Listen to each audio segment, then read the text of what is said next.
You brought up an interesting area, and that is the lack of network interference at the time you were doing the Patty Duke show and I Dream of Jeannie, and the kind of thing that happens today. Let's get into that a little bit, Sidney, because I know that you have an overview that would be very important for us. Right. When I was actively working in television, there were, I think on most shows, certainly on mine, one writer or a team, period. Excuse me. Today, on comedy shows, there are teams of 15 writers working on one script, one segment. And when they're through pooling their thoughts together and creating a show, the network comes in and tells them what's wrong with it. What's wrong with it is that there are 15 writers working on it. A writer should be able to take his vision and carry it through and do it. And that's the way it used to be. And shows were much, much better then than they are now. It can't be done by committee. It becomes a camel instead of a horse. And you, of course, always worked alone. Always worked alone, except when I worked with Ben, but that's a team of two. Sure. Any other comment about the level of humor of today's television shows? No comment that I can say that won't be cut out. Yeah. I mean, the words that they use today Yes. are certainly not healthy for our children to hear and to hear constantly. And I think the jokes are offensive. And it's going to get worse because they're trying to compete with cable, where on cable they can do everything. Absolutely. Mm-hmm. No, I think it's going downhill to a large degree. Also, don't you find that 6 people sitting in a room trying to make jokes is a little bit different than the movement that you got into I Dream of Jeannie, where you set up a premise and there was action, things happening, something going on? There's no question about it. Mm-hmm. One writer should have an idea and be able to fulfill it, do it. When you bring a lot of writers in, 15 writers, to write one show, it becomes ridiculous. And then, of course, you mentioned the network telling those 15 writers what is wrong with the script, and the people who are telling them that have no experience in production or writing. You're exactly right. Mm-hmm. The networks consist of people who are not creative. If they were creative, they'd be creating. There's a story about a young man who was running a network. Natalie Schaefer was an actress who's done everything from Gilligan's Island to William Shakespeare. A very experienced actress, was sent by her agent to this kid, this 12-year-old who's running the network, to see about a running part in the series. She walked in the door, and he said, "Well, so you're Natalie Schaefer. Now, you tell me everything you've done." And she looked at this kid and said, "You first." I love that story. That was the end of the interview. Natalie told me it's true. That really sums it all up, doesn't it? It does. They have no background, no experience, but they're telling creative people how to create, and that leads to disaster. Well, it was fortunate that you didn't have that on I Dream of Jeannie, because you were able to singularly put your own stamp on the show. The network didn't know what I was writing, what the story was, until I had cast it, had shot it, and had shown it to them. That's the first time they saw it. And that was heaven. That was a wonderful way to work. I had no restrictions at all. But how did that naval controversy come up? Jeannie's navel. That was my fault. Mm-hmm. We were followed by a show called Laugh-In. We were 30 minutes, Laugh-In was an hour. So I went to the head of the studio and I said, why don't we combine the two shows once and have an hour-and-a-half show using both casts? And they said, great idea. So I wrote a script for the Laugh-In people, and they came on our set and we shot that.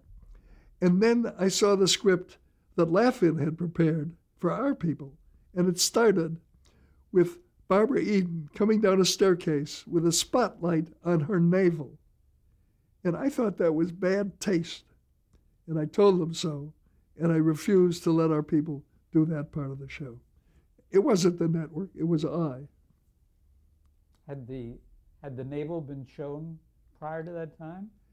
All the It didn't matter whether it had. It isn't that I wanted to hide a navel. Mm-hmm. It was that I didn't want a spotlight on her navel, as though that was what the show was all about. I just didn't like it. Did the Laughing people then make a big deal out of that or something? Or Well, they weren't happy with it. yeah, because I know it got a lot of press, didn't Yeah, it? I just wouldn't let our people go on that show. So when you were shooting the episodes after that, did you show her navel as you did originally, or was it covered up? It was always the same. Yeah. I don't even remember. Okay. It was always a costume that she started with. Yeah. Let's talk about the critical reaction to the show when it first came on the air. Do you remember some of the reviewers, what they said? Yeah, in particular, the trade reviews, Variety and Reporter, said that it was a show that would be off the air in a few weeks. The next year, second year of the show, it was a show that would be off the air in a couple of years. Third year, it was a show that would be off the air in a few years. I mean, they just got better and better as the show proved to be a success, and they proved to be wrong. And did the ratings continue to increase? The ratings were very good. Mm-hmm. What finally killed us was the head of our network, the fifth year, or the fourth year going into the fifth, saying, you have to get them married. And I think it was Mort Werner. And I tried to explain that what kept the show going was the sexual tension between the characters, and that when they were married, that sexual tension would be gone. And this gentleman who ran the network didn't understand it. And he said, if you want to go on the air, you'll get them married. That was an ultimatum. So I got them married. And after the fifth year, the show went off the air. I wondered, in seeing some of the episodes at the Museum of Radio and Television, if there was ever any conflict about the fact that here was a single man living in a house with a single woman. I mean, Conflict between whom? In terms of two people living together and not being married, even though she came out of a bottle. Well, the conflict was with the network when they sent me a 15-page letter 15? telling me how to handle it. What did they say? Don't let him look at her. Don't let them touch when she's serving him coffee. Don't let her touch his hands.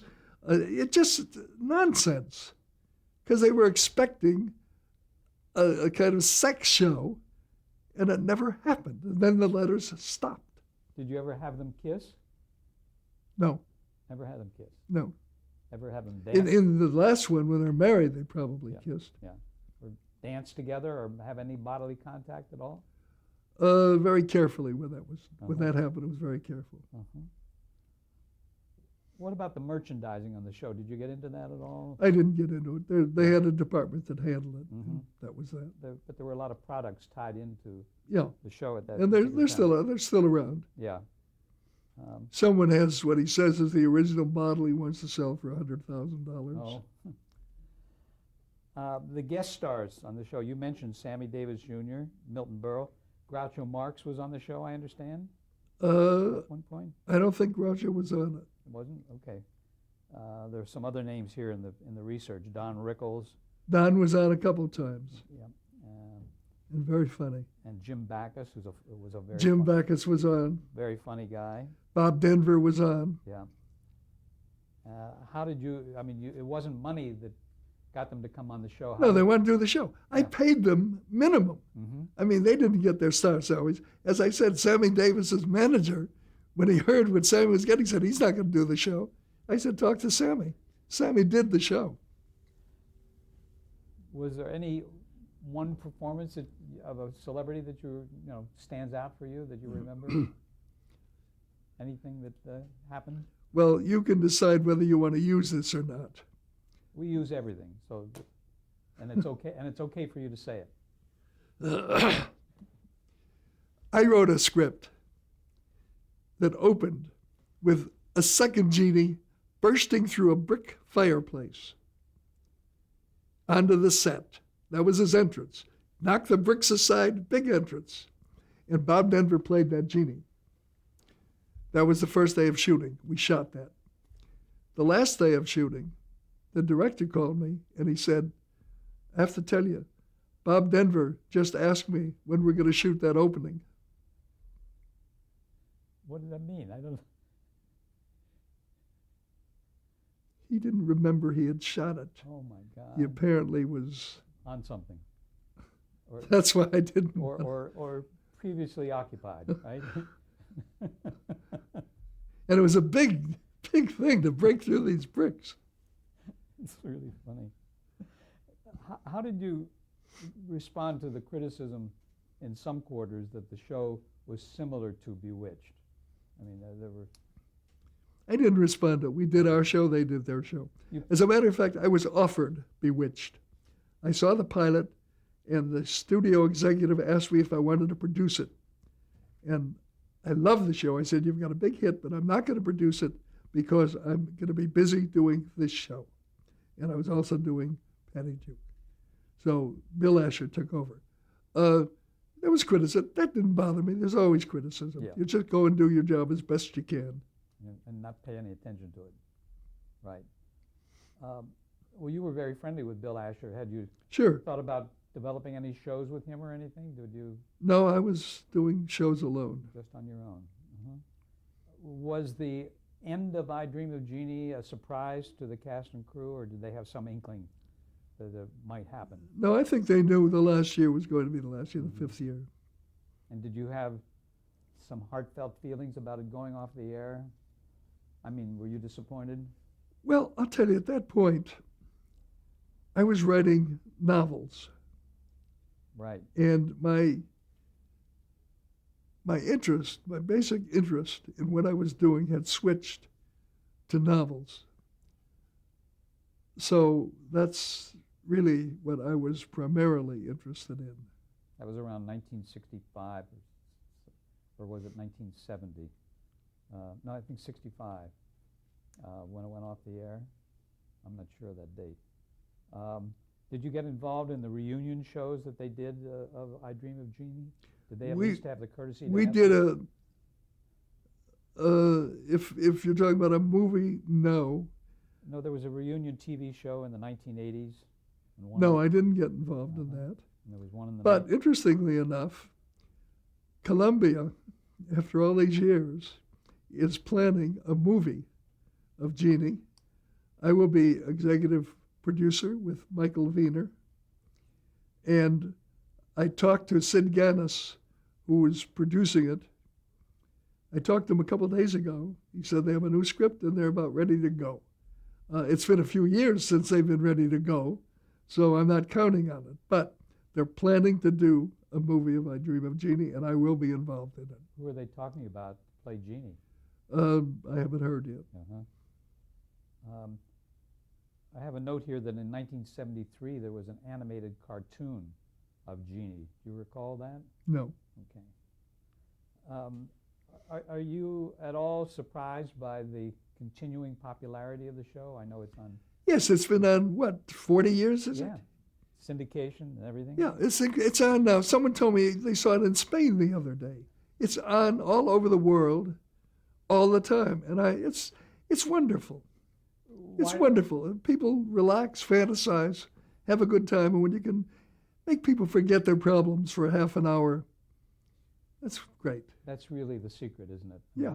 On I Dream of Jeannie especially, because you do make them forget their troubles, and they are fantasy. Let's leave that for a moment. It's the same with Lucy.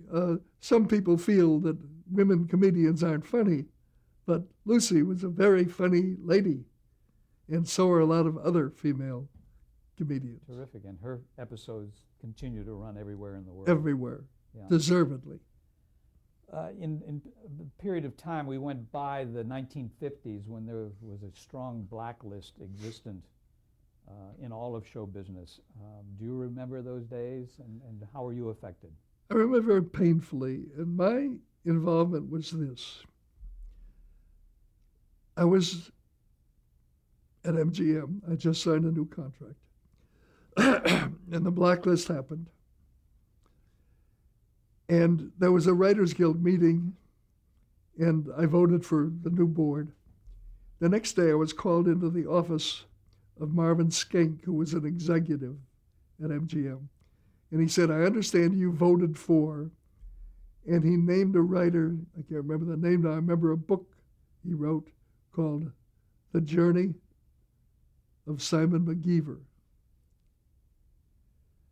And he said, did you vote for him? Now, it was a secret ballot. It didn't occur to me to say, how do you know who I voted for? I was going to ask you that question. I said, yeah, I voted for him. And he said, who told you to? And I said, no one told me. I voted because he wrote a good book. He's a good writer. We need good writers on the board of the Guild. He said, who told you to vote for him?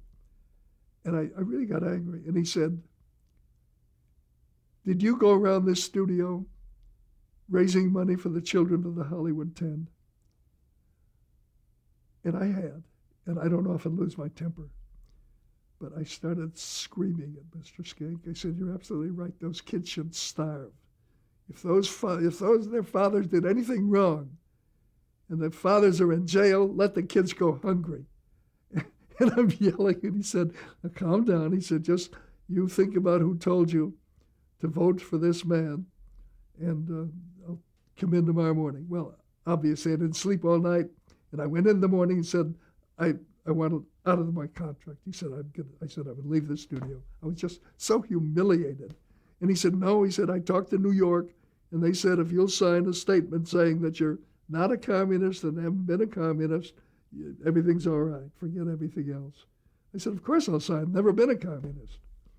But because I raised money for the children of the Hollywood 10, and because I voted for a writer I believed in, to go through this humiliation. And that was nothing, because what happened to the others, going to prison, losing their jobs, their families, that was horrible. Those were terrible, terrible days. And I hope they never come back. Did you have any friends that you were close to that happened to? Eddie Dimitrick. Oh, yeah. We had dinner, and he said, they showed me a communist card in the name of J. Purnell Thomas, who was head of the committee. He said, that's how phony they are. And I was horrified. I said, they did that to you? Eddie's awful. 2 days later, he said, yeah, I'm a communist. Then he named everybody. Mm-hmm. No, I didn't really know anyone who was terribly involved. I think I was younger than most of them, younger than Dalton Trumbo and that wonderful group of writers. It's hard to get a true perspective on that time unless you really lived through it. I mean, for those of us who may not have lived through it. It was terrible. Dory Sherry said he would never fire anyone because they thought he was a communist. And then when he took over Metro, he fired somebody. And he asked to meet with the writers at the Guild. And we met with him, and he said, I just wanted you to know that the reason I kept this job, even though I kept this job, is to protect all of you. And we booed him out of the Guild. Huh. Yeah, it was terrible, terrible. Yeah, I think that's a black mark on our history that we'll never. This and the way we treated the Indians. Yeah. Until the other day, when we made them all rich. By giving casinos? The casinos. Oh, that's wonderful. Yeah. I want to go to a third television show that you were on called Nancy. Right. Lasted for 22 and a half minutes. Yes. One episode? No, we ran for a season, I guess. Yeah, right. Okay. Yeah. How did that project happen? I thought it would be fun to write about the daughter of the president married to a veterinarian. Mm-hmm. I mean, you've got these two social casts that are totally disparate. And I don't know why it didn't work, but finally it didn't work. What production company was that? Do you recall? No. That you didn't? No. Did it air on what, ABC or? I don't remember which Okay. company or which Okay. network. It was a But studio, you, I think. but you picked these two divergent characters, and why do you think it didn't work? I don't know. Hmm. I don't know. Were you producing it at that time or just Yeah, writing? I created it and produced it. Were any other? Destroyed 2 careers. What do you mean? The 2 kids, you never heard of them again. No. I've forgotten even who were they. Renee Jarrett. Renee Jarrett was one. And John Fink. That's what. The Yeah, note John says. Fink. They're Okay. both very attractive, very nice, good actors. But you had Celeste Holmes. She's wonderful. Celeste was wonderful. Yeah, and Robert Simon. Yeah. And Eddie Applegate You're again. bringing back a lot of memories. Yes. Well, that's my job. Anything else you want to say about that show? I mean, it ran? No, I enjoyed it. I thought it was a sweet show, Hmm. and I thought it should have worked, and it didn't. And again, the two lead characters got married, and at one point. Yeah, I don't know if that's what did it. It was a little Uh-huh. different kind of thing because the conflict there was with the presidential power and this veterinarian and conflicts that arose from So the disparity. So the two of them getting married may not have affected. No, the I don't show think going no, on. that wouldn't Yeah. have affected Yeah. it. Do you remember how many episodes you filmed? 13, probably. Could have been 13. Yeah. Yeah. So what did you do after Nancy went off the air? Did you go back to the studios or what? Well, remember, I started writing about 53 years ago. I started writing novels. I've done 17 novels in about 34 years. Mm-hmm. And that became the main hors d'oeuvre of what I was doing. It became the reason and my main interest was writing novels. And you started with The Naked Face That was the first. in 1960, in the 1960s. Yeah, And 50 years ago. I'm not attempting to flatter you, but that was one of my favorite novels. The Oh, thank psychiatrist you. having to be involved in solving a crime to save his own butt. I mean, I thought it was terrific. Yeah. How was the film, the movie they made out of it? Were you happy with it? It was pretty good. Roger Moore did it. Mm-hmm. And the only reason I wrote, people have said, isn't it wonderful you finally fulfilled your lifelong ambition and written a novel? It never occurred to me to write a novel. What happened was that I got an idea that was so introspective, you had to get into the character's head. I didn't know how to do that in the dramatic form. I thought it would have to be the narrative form where you can tell the reader what he's thinking. And it's a story of a psychiatrist whom someone is trying to murder, and yet he has no enemies. But if he's a good psychiatrist, he has to figure out who it is. That was the premise. And I almost dropped it. And if I had dropped it, Henry, I never would have written a novel. But it intrigued me enough so that I wrote it. And then it went out, sold 15,000 copies. The publisher said, for a first book, that's wonderful. And I said, 15,000, no, 17,000. I said, excuse me, I have a show on the air every week that's watched by 20 million people. I'm not thrilled with 17,000 copies of anything. But there was such a feeling of freedom in writing a novel without anyone looking over your shoulder, without an actor saying, change the line, oh boy, I can't read, or a director saying, we'll play it in the mountains instead of the valley, or a producer saying, cut some scenes, it's expensive. When you write a novel, you are the whole cast, the director. You make music with the words instead of with instruments.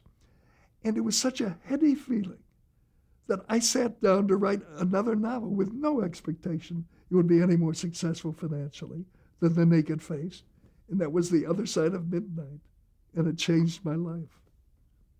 I know we're supposed to be talking about television, but I'm totally fascinated by what you're telling me about writing the novel and your whole approach to it. I know that it's almost stream of consciousness from what I've read in different books and magazines in terms of the way you work.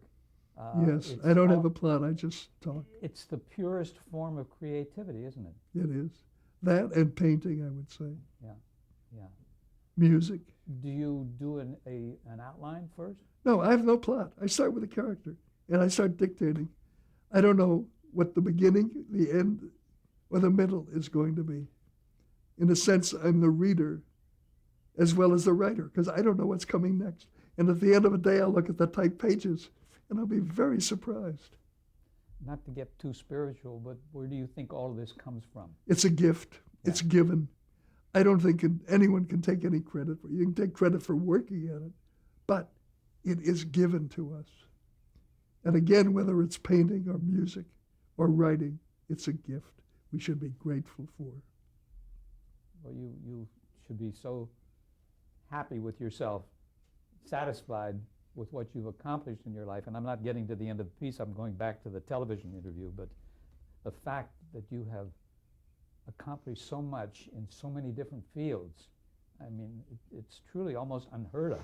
I've done a lot. Yeah, and what's neat is that you take it with a great deal of what's the word? You're not. I mean, you're very down to earth, and you understand what's going on in the world, and you haven't a blown up version of who you are or what you've done. And I think No, there's no ego involved. You just try to do the best you can. That's very nice. Okay, back to television. Mhm. Some of the other pilots that you worked on, or at least they didn't go to pilot, but you worked on something called Pamela's Flights. Does that strike a chord with you? Pamela's Flight? Yeah, Flight. I don't think I ever heard of it. Okay. The Connie Stevens Show? Yes. Mm-hmm. What happened was I started a pilot and had to go to Europe for some reason. And then the studio, instead of waiting for me to come back, put someone else on it and let them write it. And it became very ethnic and Italian, as I remember. And it just took the flavor away, and it didn't work. So I just began it. I never finished it. Mm-hmm. And you did a pilot for Paul Lynde? Oh, yeah. That was interesting because a network bought it. They had one time slot left on the air, and we got it, the Paul Lynde Show, which I thought was going to be a very good show. And Danny Thomas's company came in and said, we want that time slot. We're giving you the Danny Thomas Show. We're giving you Dick Van Dyke. We're giving you, they had about 4 shows on. So they pressured the network into taking us off and putting on, it was Dick Van Dyke that got in there. So we lost that through a time slot. So it never went on the air? Never went on the air. Uh-huh. What about Edie Adams? Did you do a pilot for her too, or develop a pilot? Maybe and maybe not. I don't think so. Okay. I don't think so. We're going to just stop for a moment and change tapes. Sure.